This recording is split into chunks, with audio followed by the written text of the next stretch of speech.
it was kind of like a little bit of an idea. Okay, I've never really opened my own business, never ever opened my own business.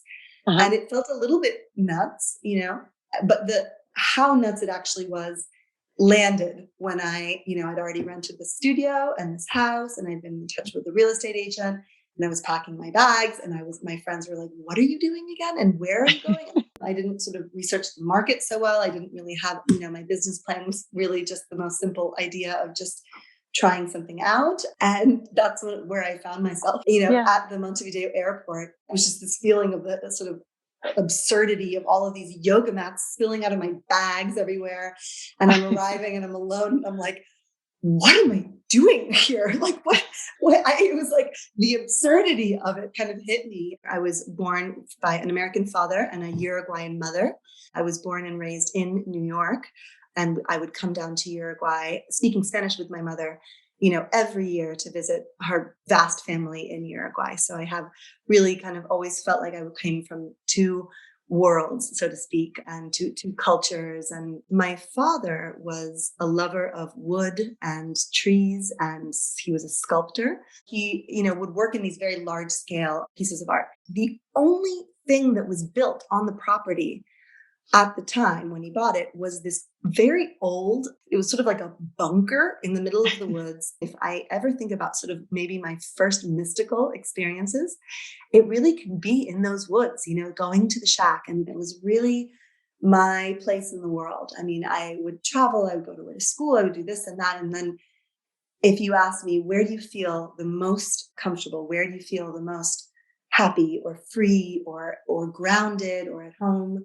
It would be at the shack. There was just this fantasy aspect of it, but at the same time, a really grounding thing about the shack. When I decided I guess it was 2012, 2013, to open at the time, yoga studio with a wellness component, yoga studio in Jose Ignacio, I was trying to figure out a name. And I thought, how lovely to bring the shack that's from the other part of my life, from the Northern Hemisphere, bring it down to the Southern Hemisphere. And from then on, the minute I remembered it stuck. And so it became the shack. Everybody has a personal story, some sort of healing that they are doing inside. And that mine is very much having to do kind of with the trauma of my mother passing away when I was very little, also a little too young to really be able to process it.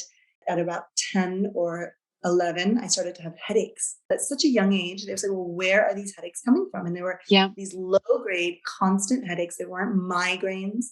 Finally, the neurologist, I guess I was working with it must just be depression. So psychiatrist, okay, antidepressants. After a while, very quickly realized this isn't helping.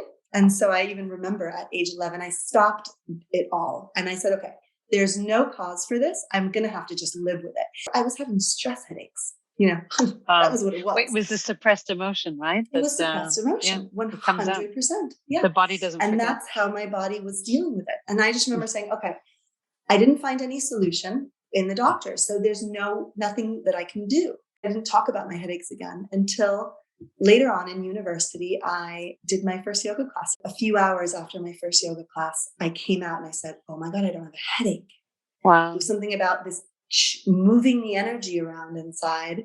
And also after yoga, I would always be wanting to cry. And I said, oh my gosh, something's happening here that is actually really kind of profound. And I'm like a little freaked out by it. But it was like I myself am creating this massive change inside of myself that's generating all these things. But at the end of the day, alleviating these headaches I've had for so long. Well-being and healing is something that happens when we shift our focus inward. There is self-healing, that there is this state there. You can create sort of an ecosystem or an environment inside yourself through your thoughts, your words, your actions, your habits, that you creates energy that heals imbalances. So many things through traumas and lifestyle shift us out of that. Healing is an internal movement that happens. And so own it, take it back.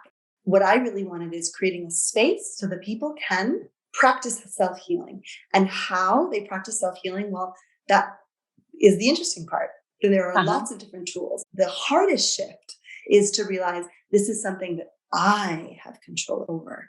The first initial sensation of discomfort for a lot of these sort of really important healing daily simple things Yeah. are what dissuade people from continuing.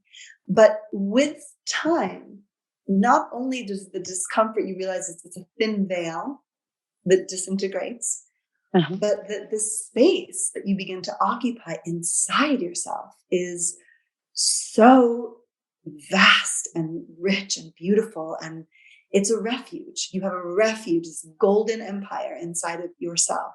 It's like a coming home to yourself.